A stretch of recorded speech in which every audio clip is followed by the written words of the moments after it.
Just wanted to show my control panel and how I made it movable using an LCD flat panel TV arm that I purchased on eBay.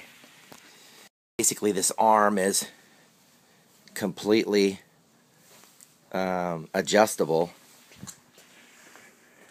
I can change the tilt. I can fold it back almost completely if I want. Just makes it nice so you can turn it and move it. And I also put removable knobs back here so that I could completely disconnect it and then store it on the shelf on the diamond plate. So can't wait to get this baby wired up and get it running.